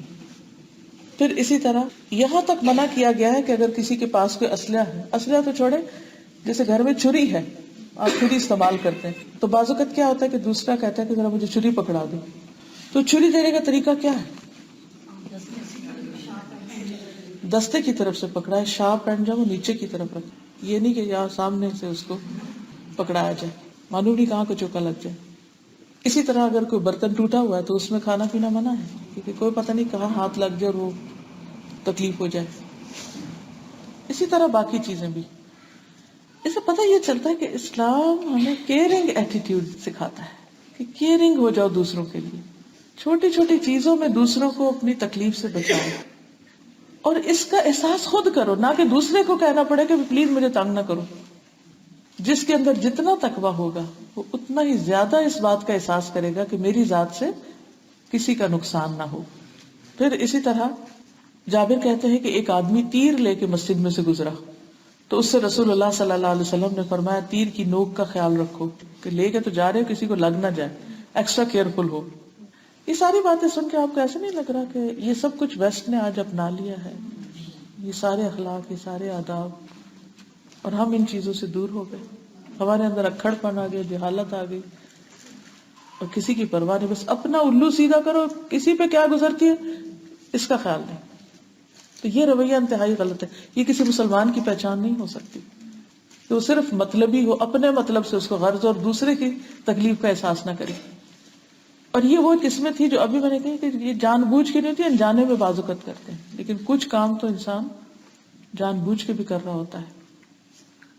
نبی صلی اللہ علیہ وسلم کے سامنے ایک عورت کا ذکر کیا گیا کہ وہ بڑا نماز روزہ کرتی ہے، بڑی پرہیزگار ہے، لیکن اپنی زبان سے پڑوسیوں کو تکلیف دیتی ہے. آپ نے فرمایا وہ جہنمی ہے. چاہے نماز روزہ کرتی لیکن یہاں کنٹرول نہیں ہے اس کو. انجانے میں بھی ایسے کام نقصان دہ ہیں. کہاں یہ کہ جان بوجھ کے انسان کسی کے اوپر کیچڑ اچھالے اور غلط باتیں کرے. پھر اسی طرح بعض اوقات ایک مجلس میں انسان بیٹھا ہوتا ہے، کوئی بچہ بیٹھا ہے، کوئی چھوٹا بیٹھا ہے، یا کوئی اپنا بیگ رکھ کے چلا گیا، واپس آتا ہے تو دیکھتا ہے کہ نہ بیگ ہے نہ جگہ ہے. ادھر سب کو واش روم جانا پڑ جاتا ہے، کوئی چیز لینے، کسی کچھ دینے لینے اٹھنے، اور اگر جگہ رکھ کے گیا ہوا. تو یہ بھی دوسرے کو نقصان دینے والی بات ہے کہ وہ اپنی چیز ڈھونڈتا رہے گا اور آپ اس کی جگہ پہ بیٹھ گئے. نبی صلی اللہ علیہ وسلم نے اس سے سختی سے منع کیا کہ کوئی شخص کسی دوسرے شخص کو اس کے بیٹھنے کی جگہ سے نہ اٹھائے کہ خود وہاں بیٹھے. اس سے بھی منع کیا کہ جیسے مسجد وغیرہ میں آتے ہیں خود دیکھ لینا چاہیے، پہلے پوچھنا چاہیے یہاں کوئی بیٹھا ہوا تو نہیں. پھر اسی طرح گھریلو زندگی میں بعض اوقات تو اتفاق ہوتا ہے، زندگی اچھی گزر رہی ہوتی ہے، بعض اوقات اختلاف ہو جاتا ہے، طلاق تک نوبت آ جاتی ہے. تو ایسی صورت میں بھی کسی کو تکلیف نہیں دینی چاہیے. قرآن مجید میں آتا ہے نا، لا تضار والدۃ بولدها ولا مولود له بولده، نہ ماں کو اس کے بچے کی وجہ سے نقصان دیا جائے، ضرر پہنچایا جائے، اور نہ اس مرد کو جس کا بچہ ہے.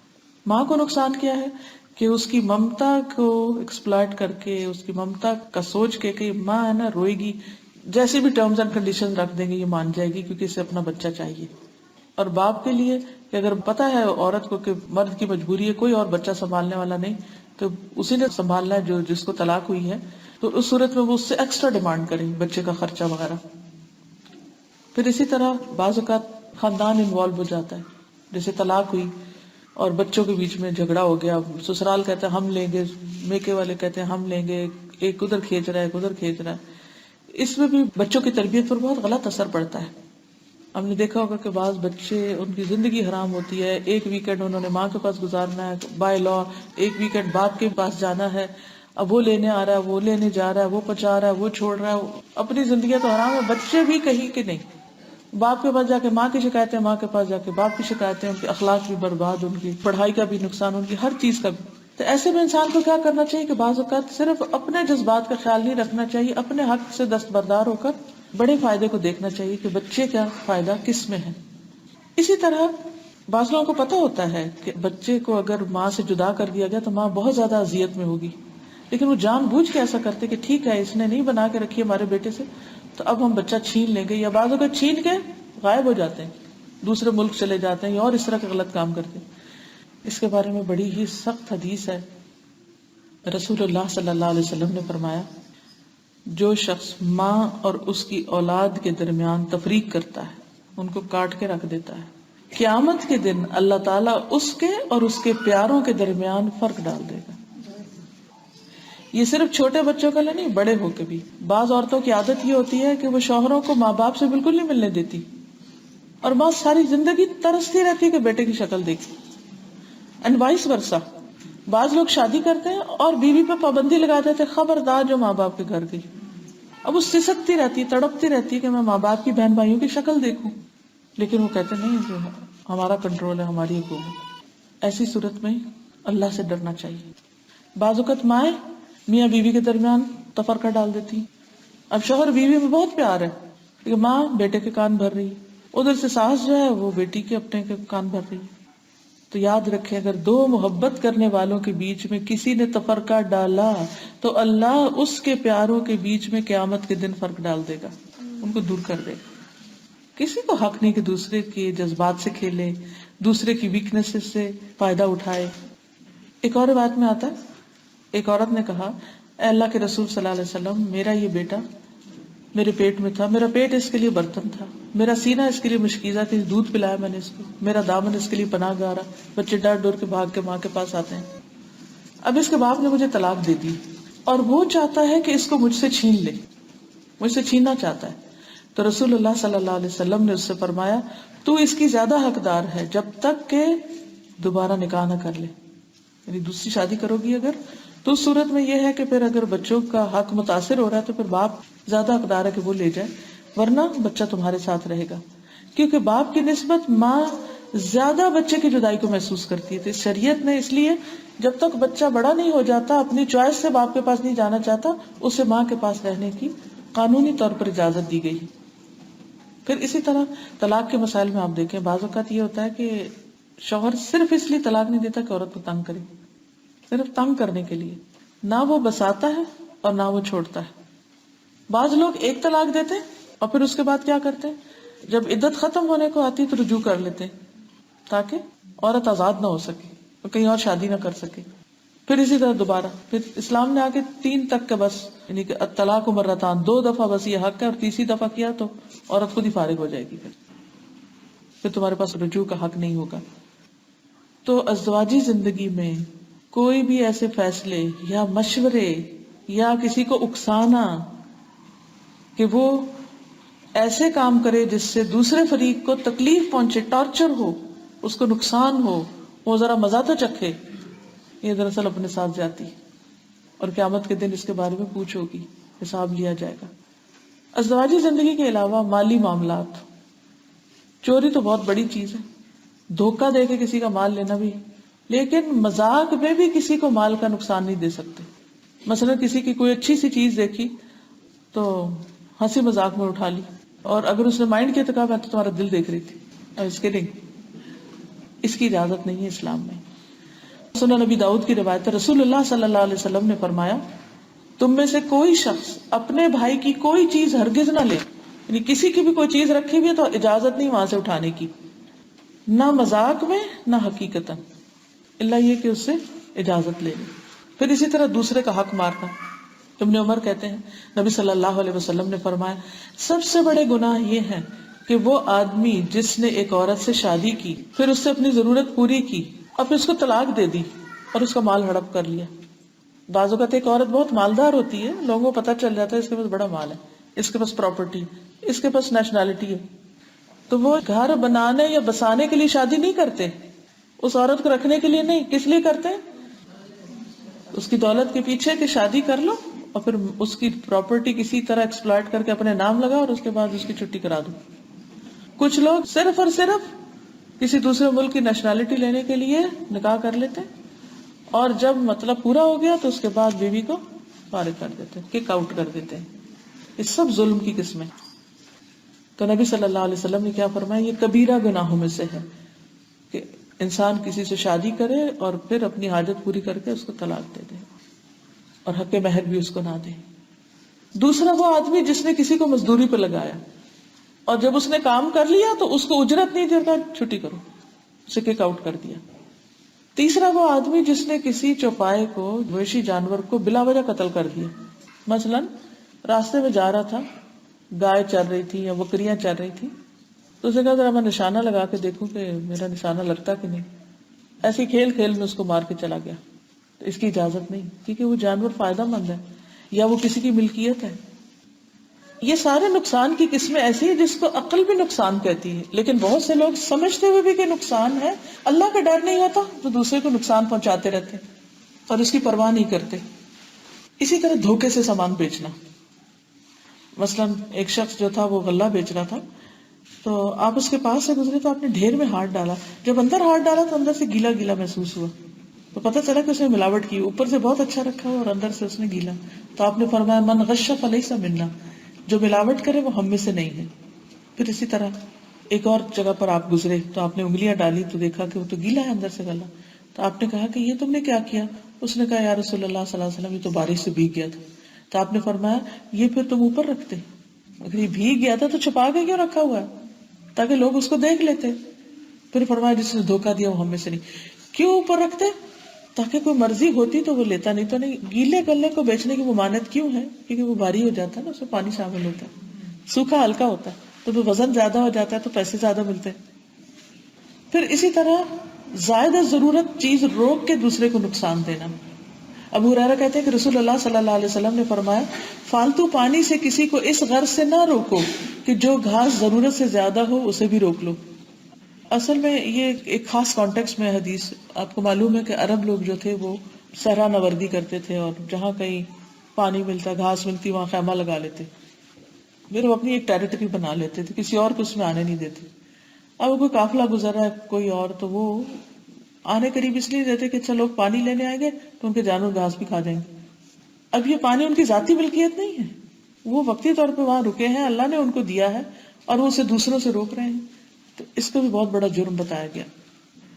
پھر اسی طرح قرضہ لے کے واپس نہ کرنا، جان بوجھ کے پیسے ہوتے ہوئے بھی ٹال مٹول کرتے رہنا اور دوسرے کو اس کا حق نہ دینا. اسی طرح وصیت میں ضرر پہنچانا. قرآن مجید میں بار بار اس کے بارے میں آیا کہ کوئی ایسی وصیت نہ کرے کہ جس کے ذریعے وارثوں کو حق سے محروم کر دیا جائے. من بعد وصیت یوصی بها او دین غیر مضار، کسی کو نقصان نہ دیا جائے. ایک آدمی نے اپنی موت سے تھوڑی دیر پہلے 6 غلام آزاد کر دیے. مقصد اس کا کیا تھا کہ جو اس کے وارث تھے اس سے اس کی نہیں بنتی ہوگی کہ ان کو نہ ملے، میں اپنے ہاتھ سے کسی اور کو دے دوں، میں آزاد کر دوں، ان کو چلے جائیں، انہیں نہ فائدہ پہنچے. کچھ لوگ ہوتے ہیں نا کہ انہیں کسی سے ضد ہوتی ہے یا کسی کے ساتھ کوئی اس کی نہیں بنتی تو پھر وہ اس قسم کی حرکتیں کرتے ہیں کہ چیزوں کو ضائع کر دیں گے، پھینک دیں گے، توڑ دیں گے، جلا دیں گے، کچھ کر دیں گے لیکن حقدار کو نہیں دیں گے. تو آپ صلی اللہ علیہ وسلم کو پتا چل گیا، آپ نے سب غلاموں کو بلایا، ان میں قرعہ اندازی کی، 2 کو آزاد کیا، 4 کو باقی رکھا، کیونکہ 1/3 صرف کر سکتے ہیں نا، وصیت صرف 1/3 میں ہو سکتی. زندگی میں آپ جو بھی کریں سو کریں، لیکن مرنے کے بعد کے لیے آپ یہ نہیں کر سکتے کہ سارا مال صدقے میں لکھوا جائیں. تو آپ صلی اللہ علیہ وسلم نے اس کو بہت سخت الفاظ کہے کہ کسی کو اس کے حق سے محروم کرنا ایک زیادتی ہے، ظلم ہے. پھر وراثت میں اللہ تعالیٰ نے جو حصے مقرر کیے ہیں ان میں اپنی مرضی سے کمی بیشی کر دینا، بیٹیوں کو حق نہ دینا، یہ بہت بڑا جرم ہے. پھر اسی طرح نان مسلمز پر زیادتی کرنا، یہ سوچ کے کہ یہ تو مسلمان نہیں، ہمیں تو کہا گیا مسلمان کو نقصان نہ دو، یہ بھی بڑی بھول ہے. رسول اللہ صلی اللہ علیہ وسلم نے فرمایا جو شخص کسی ذمہ پر ظلم کرے گا، ذمہ ہوتا ہے جو کسی اسلامی حکومت میں نان مسلم رہ رہا ہو، یا اس کے حق میں کمی کرے گا، یا اس کو اس کی طاقت سے زیادہ تکلیف دے گا، یا اس کی رضامندی کے بغیر اس کی کوئی چیز لے گا، کسی کی دکان یا اسٹور سے کچھ چرا لے، تو قیامت کے دن میں ایسے آدمی کی طرف سے لڑنے والا ہوں، یعنی اس ذمہ کے حق میں مسلمان سے لڑوں گا، اس سے بدلہ لوں گا. تو ہمیں مسلم ہو نان مسلم ہو، رشتہ دار ہو غیر رشتہ دار ہو، انسان ہو جانور ہو، مال ہو جان ہو عقل ہو دین ہو، کسی بھی چیز میں دوسروں کو نقصان دینے کی اجازت نہیں، بلکہ اس کے برعکس ہمیں کیا حکم دیا گیا کہ دوسروں کو تکلیف سے بچایا جائے. جہاں پتہ چل جائے کہ دوسرے کو تکلیف ہو رہی ہے، مثلا آپ اس طرح بیٹھے ہیں کہ دوسرے کے اوپر آپ نے یوں ٹیک لگا لی کہ اگلا گرنے والا ہو گیا، تو جو ہی آپ کو احساس ہو کہ آپ نے کرسی پہ نہیں کسی اور پہ لگائی ہوئی ہے تو فوراً سیدھے ہو جائیں کہ اوہ سوری کر لیں. یعنی لا علمی میں جو نقصان دیا جا رہا ہے اس سے فوراً باز آ جانا چاہیے. پھر اسی طرح اگر کوئی اور ایسا کر رہا اسے بھی روکنا چاہیے. جو نہی عن المنکر ہے نا، یہ اسی میں آتا ہے. مثلاً اگر ایک عورت طلاق کے بعد کہیں اور شادی کرنا چاہتی تو پہلے شوہر اس کو دھمکیاں دیتا ہے کہ خبردار جو تم نے شادی کی، یعنی اگر تو میری بیوی نہیں رہی تو کہیں اور بھی نہیں شادی کر سکتی. اب آپ کو پتا ہے کہ وہ کر رہا ہے، مثلاً ماں ہے اسے پتا بیٹا کر رہا ہے یا بھائی کر رہا ہے یا کوئی بھی، تو دوسروں کو کیا فرض بنتا ہے کہ وہ اس سے روکیں. پھر اسی طرح یہ ہے کہ اگر اب تک بھول چوک میں لا علمی میں کسی کو نقصان دے چکے ہیں، مثلا یہ حدیثیں آج پڑھ رہے ہیں، اس سے پہلے نہیں پتا تھا، تو اس میں سے کوئی ایک چیز ایسی ہم سے بھی ہو گئی ہے یا دو ہو گئی ہیں، چار، تو کیا کرنا چاہیے؟ نمبر ایک، آئندہ نہیں کرنا چاہیے، رک جانا چاہیے۔ نمبر دو یہ کہ دوسرے کا نقصان پورا کر دینا چاہیے، جو نقصان دیا اس سے ریپینٹ کر لینا چاہیے، باز آ جانا چاہیے۔ مثلاً آپ کسی جگہ پر گئے، مسجد میں آئے، یہاں آپ نے کوئی کرسی توڑ دی، چپکے سے نکل گئے، کسی کو نہیں پتا چلا، پھر آپ نے حدیث سنی یعنی کسی کا نقصان نہیں کر سکتے، یہ تو پبلک پراپرٹی ہے، کسی کا ذاتی نہیں کر سکتے، پبلک کا کہاں سے کر سکتے؟ کیا کرنا چاہیے؟ ریپلیس کر دینی چاہیے کرسی۔ کسی کے گھر گئے کچھ توڑ آئے تو کبھی پوری کر دینی چاہیے، اللہ یہ کہ وہ خود معاف کر دے۔ تو ذاتی زندگی میں تو ہم معاف کر سکتے ہیں، لیکن جو پبلک پراپرٹی ہے اس میں مجھے کیا حق ہے کہ میں دوسرے کے حصے سے معاف کروں؟ اس میں اب وہ بڑی دلچسپ حدیث ہے کہ جس میں ایک دفعہ حضرت عائشہ کہتی ہے کہ حضرت صفیہ اچھا کھانا پکاتی تھی، تو ایک دفعہ انہوں نے نبی صلی اللہ علیہ وسلم کی خدمت میں کھانا بھیجا، باری حضرت عائشہ کی تھی، کھانا انہوں نے بھیج دیا۔ تو حضرت عائشہ کہتی ہے مجھے اتنا غصہ ہے کہ میں غصے سے کانپنے لگ گئی کہ کیوں بھیجا۔ جب میں نے دیکھا کہ وہ جو لڑکی کھانا لائی ہے بنا کے، یعنی جو غلام لڑکی جو تھی سرونٹ، تو میں نے دیکھا تو میں نے اس کو مارا اس کے ہاتھ پہ، تو برتن توڑ دیا، کھانا بھی گرا دیا، برتن بھی توڑ دیا۔ انسان ہے نا، نیچرل سی بات ہے، کیونکہ جب غصہ آتا ہے تو بعض اوقات انسان کو نہیں پتا چلتا اور وہ حد سے بڑھ جاتا ہے۔ نبی صلی اللہ علیہ وسلم نے دیکھا تو آپ کے چہرے پہ غصے کے آثار تھے، تو حضرت عائشہ ڈر گئی کہ اگر انہوں نے کوئی بات منہ سے نکال دی تو میری تو کوئی سخت بات نکال دی، یا کوئی لعنت کر دی، یا کوئی بددعا دے دی، یا کچھ بھی، تو فوراً کہتی ہے میں رسول اللہ صلی اللہ علیہ وسلم سے اللہ کی پناہ میں آتی ہوں کہ آج مجھ پہ لعنت کرے، لیکن فوراً ہی اعتراف کر لی۔ پھر میں نے عرض کیا کہ اللہ کے رسول صلی اللہ علیہ وسلم جو میں نے کیا اس کا کفارہ کیا ہے، کیسے غلطی کو ٹھیک کروں؟ فرمایا برتن جیسا برتن، کھانے جیسا کھانا، جس کا برتن توڑا وہ واپس کرو، اور جو کھانا گرایا نا وہ بھی پکا کے بھیجو۔ لیکن ہم عام طور پر جب ایسی زیادتیاں غصے میں کر جاتے ہیں تو نہ ہم ریگریٹ کرتے، نہ سوری کرتے، نہ دوسرے کو نقصان پورا کرتے، بلکہ ادھر ادھر چھپ جاتے ہیں، یا پھر سینہ زوری کرتے کہ اچھا کر لو جو تم نے کرنا ہے، کیا کر لو گے میرا۔ تو ہمیشہ یاد رہنا چاہیے کہ ہمیں اللہ کے سامنے ایک دن حاضر ہونا ہے جب ہمارے اور اللہ کے بیچ میں کوئی اور سفارش کرنے والا نہ ہوگا، اور اگر اللہ تعالیٰ نے کسی چیز پر پوچھ لیا تو جواب بھی کوئی نہیں ہوگا۔ نبی صلی اللہ علیہ وسلم کا طریقہ کیا تھا؟ اتنی خوبصورت ہے ایک حدیث کے غزوہ حنین کے دن عبداللہ بن ابو بکر کہتے ہیں کہ میں حضور صلی اللہ علیہ وسلم سے ٹکرا گیا اور میرا پاؤں آپ کے پاؤں پہ آ گیا، تو آپ کے ہاتھ میں کوڑا تھا، وہ چیز پکڑی ہوئی تھی، آپ نے اس کے ساتھ مجھے کچوکا دیا، کہا بسم اللہ، تو نے مجھے تکلیف دی۔ یعنی انسٹنٹ ریئیکشنز ہوتے ہیں نا، جیسے حرم میں دھکا لگ جاتا ہے، دوسرے کو تکلیف ہو جاتی ہے تو دوسرا پیچھے پلٹ کے دیکھتے کیا کر رہے ہو تم میرے ساتھ، تو بس اسی طرح ایک نیچرل وے تھا۔ جب آپ کے پاؤں پہ بھیڑ کی وجہ سے پاؤں آیا تو آپ کے ہاتھ میں کوڑا تھا، آپ نے اس کو اس طرح کیا پیچھے، کیونکہ یہ انسان کے اندر ایک انسٹنکٹ ہے کہ وہ اپنے سے نقصان فوراً دور کرتا ہے، اور اس میں جب مکھی بیٹھتی ہے تو آپ سوچتے ہیں اچھا مکھی بیٹھ گئی ہے میں ذرا ہاتھ سے اس کو ایسے کروں، نہیں، وہ کیا ہوتا ہے ایک دم بغیر سوچے سمجھے آپ ایکٹ کر جاتے ہیں۔ تو آپ صلی اللہ علیہ وسلم نے بھی ایک دم اس کو پیچھے کیا۔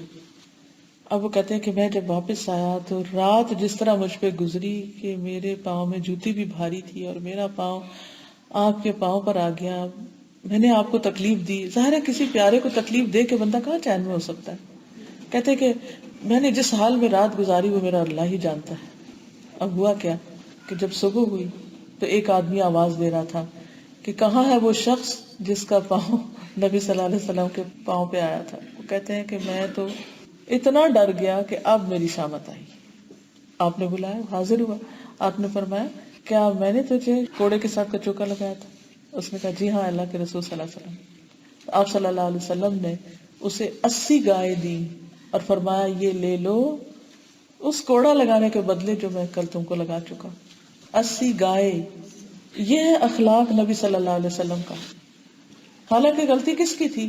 اس شخص کی تھی، اور آپ کا ری ایکشن نیچرل تھا، انسٹنٹ تھا، وہ شخص شرمندہ تھا لیکن جو ہونا تھا ہو چکا تھا۔ اور نبی صلی اللہ علیہ وسلم نے طریقہ سکھا دیا کہ اگر کبھی ایسا بھی ہو جائے کہ اچانک ہی آ کے ٹکرا گئے ہیں تو دوسرے کا نقصان پورا کرنے کی کوشش کرو، اور صرف نقصان نہیں پورا کرو بلکہ اس کو اتنا دو کہ جو اس کے جذبات ہرٹ ہوئے وہ بھی ٹھیک ہو جائیں۔ عباس رضی اللہ تعالیٰ عنہ کا ایک پرنالہ تھا، جو وہ ہوتا ہے نا گاؤں وغیرہ میں بھی آپ دیکھیں بارش ہوتی ہے تو بارش کا پانی پر نالے سے نیچے آتا ہے. خانہ کعبہ کا بھی ہے جو میزاب جس کو بولتے ہیں.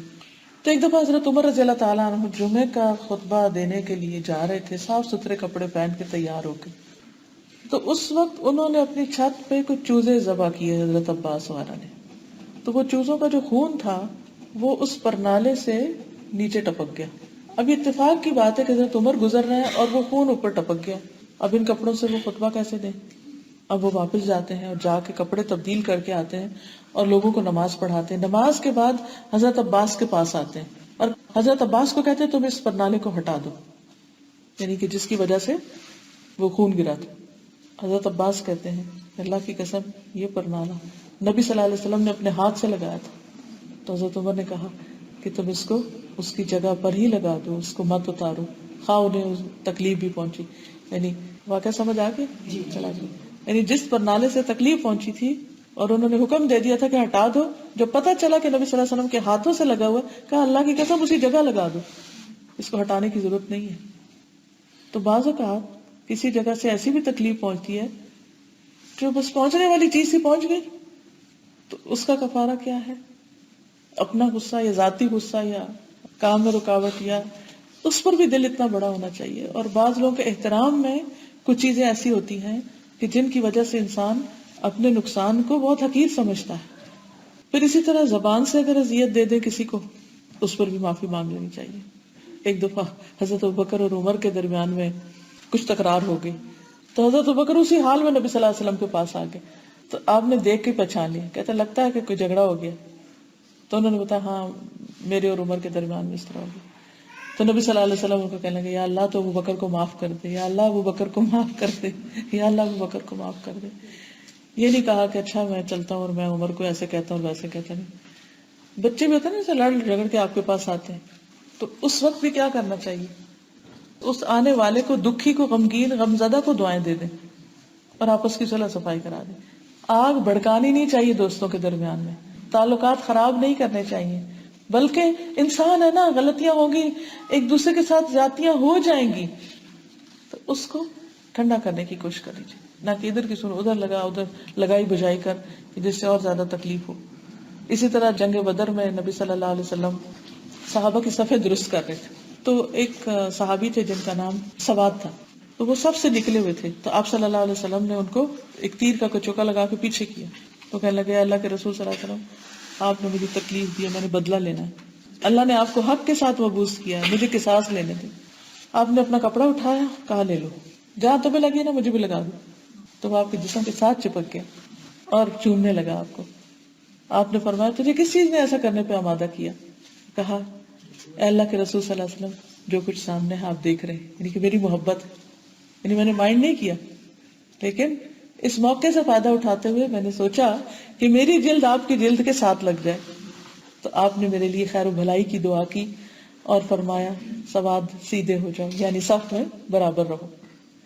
تو بعض اوقات ایسا بھی ہوتا ہے کہ آپ لوگوں کو بٹھا رہے ہوتے ہیں، مطلب کچھ لوگ ہوتے ہیں نا اور فنکشنز آرگنائز کرتے ہیں، کبھی بٹھاتے ہیں، کبھی سیدھا کرتے ہیں، کبھی کسی کو سخت ہاتھ لگ جاتا ہے، کسی کے لیے آپ اونچا بول پڑتے ہیں، کسی کو ویسے کوئی اذیت پہنچ جاتی. ایسے تمام مواقع پر ہنسی خوشی سوری کرتے ہوئے، معافی مانگتے ہوئے، دوسرے کے ساتھ عاجزی کرتے ہوئے معاملہ کرنا چاہیے. اگر ہم اس دین پر عمل کریں، نہ خود کسی کو تکلیف دیں اور نہ خود کو تکلیف کے لیے رکھیں، کسی کے لیے مصیبت کا باعث بنے، تو زندگی کتنی خوبصورت ہو جائے. اور یہ ہمارے اعمال ہیں، جیسے حدیث قدسی میں آتا نا اے بندو یہ تمہارے اعمال ہیں جن کو میں گن گن کے رکھتا ہوں اور ان کو محفوظ کرتا ہوں، اور یہ میں تمہیں پورے کے پورے لوٹا دوں گا. کچھ بھی اچھا کیا ہوگا وَمَن يَعْمَلْ مِثْقَالَ ذَرَّةٍ خَيْرًا يَرَهُ، جو ذرے کے برابر بھی خیر کرے گا اس کو دیکھ لے گا. وَمَن يَعْمَلْ مِثْقَالَ ذَرَّةٍ شَرًّا يَرَهُ. تو اس لیے کسی بھی نیکی کو حقیر نہ سمجھے اور کسی کے ساتھ زیادتی کو بھی چھوٹا نہ سمجھے، کیونکہ اگر آپ نے سوری نہیں کیا اور اس کو ایسے ہی چھوڑ دیا تو اس کے لیے بہت بڑا زخم بن جائے گا، اس کی زندگی حرام کر دے گا. تو اللہ تعالیٰ ہمیں دین کی سمجھ دے اور عمل کی توفیق دے تاکہ ہم دنیا اور آخرت دونوں میں کامیاب ہو سکیں. جزاکم اللہ خیرا آپ سب کا. لیکن الحمدللہ اللہ تعالیٰ ہمارے دل کی آنکھیں کھول دے، ہمیں بصیرت عطا کرے، اور جنہوں نے اس مجلس کا انتظام کیا اللہ تعالیٰ انہیں بہترین جزا دے، اور جو لوگ گھروں سے چل کے آئے ہیں دور دور سے اللہ تعالیٰ ان کے آنے کو قبول فرمائے اور ان کی زندگی، صحت، اولاد، ہر چیز میں برکت عطا فرمائے، اور اللہ تعالیٰ اس مجلس کو ہمارے حق میں کفارہ بنا دے۔ یہ کتاب ہے ایاک نستعین، اس میں جو مختلف طرح کی تکلیفیں ہیں ان کے ازالے کے لیے مسنون دعائیں بتائی گئی، جیسے دشمن کی شر سے حفاظت کی، رات بھر حفاظت کی، سوتے میں ڈر جائے کوئی، پھر نظر لگ جائے، جادو ہو جائے، جنات وغیرہ، بیماریوں سے شفا، مریض کے لیے کیا پڑھیں، مصیبت زدہ، مصیبت اور غم کی خبر سن کے کیا پڑھیں، میت کی بخشش کے لیے، اپنے گناہوں کے استغفار کے لیے۔ تو بہت ہی خوبصورت کتاب، دوسروں کو دینے کے لیے بھی اور خود بھی۔ اس کی اردو اور انگلش دونوں موجود ہیں، اور انگلش کا فائدہ یہ کہ اس میں ٹرانسلیٹریشن بھی ہے، یعنی کہ انگلش میں عربی لکھی ہوئی ہے، تو جو لوگ عربی ٹھیک نہیں پڑھ سکتے وہ اس کو پڑھ کے وہ کر سکتے ہیں۔ پھر ایک کتاب ہے کبیرہ اور صغیرہ گناہوں کا بیان، یہ بھی بڑی اچھی کتاب ہے، اس سے پتہ چلتا ہے کہ کون کون سے کام درست نہیں ہے، مثلاً کسی کی بے عزتی کرنے کا کیا نقصان ہے، اس پر حدیثیں ہیں، بدگمانی کرنا جو ہے کتنا بڑا جرم ہے، اس پر حدیثیں ہیں، ایسے رینڈملی کھول کے بتا رہی ہوں۔ اسی طرح خیانت اور کرپشن جو ہے، پھر گناہوں کو معمولی سمجھنا، بہت ہی بہترین کتاب ہے۔ میں نے اپنے بیٹے کو یہ کتاب پڑھانی شروع کی تھی تو اس کے اندر کافی چینج آیا تھا، کیونکہ جب علم آتا ہے، سمجھ آتی ہے تو انسان کے لیے۔ اسی طرح ربی زدنی علما، علم کے بارے میں احادیث ہیں۔ پھر خواتین اور رمضان آنے والا ہے، خواتین کے مخصوص مسائل کے اوپر ہے۔ پھر گناہوں کو دھو ڈالنے والے اعمال، پھر اسی طرح رمضان المبارک کی تیاری کے بارے میں ہے۔ پھر نماز کے بعد کے اذکار ہیں، خود نہیں آتے تو پوسٹر کی شکل میں ان کو آپ لگا دیں، نماز کے بعد کھڑے ہو کے ان کو پڑھ لیں۔ جیسے زادی راہ، حج عمرے پہ آپ جاتے ہیں تو یہ اس راہ پر پڑھنے والی کتابیں، یہ دونوں انگلش اور اردو میں موجود ہے۔ اسی طرح حج کا ایک چھوٹا سا یہ چارٹ ہم نے بنایا تھا، جب میں نے پہلی دفعہ حج کیا تھا تو مجھے ہر تھوڑی دیر میں کتاب کھول کے دیکھتی تھی، اچھا اب کیا کرنا ہے، تو الحمدللہ آگے۔ لیکن یہ کہ اس میں اسٹیپ وائز، اسٹیپ 1 پہ کیا کیا کرنا ضروری ہے، 2 پہ، 3 پہ، 4 پہ، تو یہ آپ اپنے لیے بھی، اور اگر آپ حج پہ جا رہے ہیں تو دوسروں کو بھی آپ تقسیم کر کے ثواب کما سکتے ہیں۔ کین ویمن پرے ٹوگیدر ان جماعت؟ جی، اگر آپ پڑھنا چاہیں تو اکٹھے ایک لائن میں کھڑے ہو جائیں اور ایک بندہ بیچ میں سے لیڈ کرے جو صف کے اندر ہی ہوگا، ٹھیک ہے، اور اس میں باقی سب اپنا اپنا جیسے پیچھے امام کے جو کچھ پڑھتے ہیں وہ پڑھا جائے گا۔ از دیر اے حدیث سپورٹنگ دس؟ جی، اس کی حدیث موجود ہے، حضرت عائشہ ام سلمہ اور حضرت ام ورقا جو ہیں۔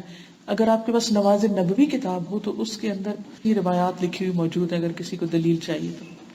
should we pray 8 rakats or 20 rakats of prayer during Ramadan؟ نبی صلی اللہ علیہ وسلم نے رمضان اور رمضان کے علاوہ 11 رکعتیں پڑھی ہیں، لیکن ان کی جو طوالت ہے، لمبائی ہے، اس کا نہ پوچھو کہ اتنا لمبا پڑھتے تھے کہ قدم سوج جاتے تھے۔ تو اگر آپ نے لمبی ہی پڑھنی ہے تو کم پڑھ لیں، اور اگر آپ نے چھوٹی چھوٹی پڑھنی ہے تو 8 تو سنت سمجھ کے پڑھیں اور باقی نفل جتنی مرضی پڑھیں۔ سبحانک اللہم وبحمدک، اشہد ان لا الہ الا انت، استغفرک واتوب الیک۔ السلام علیکم ورحمۃ اللہ وبرکاتہ۔ السلام علیکم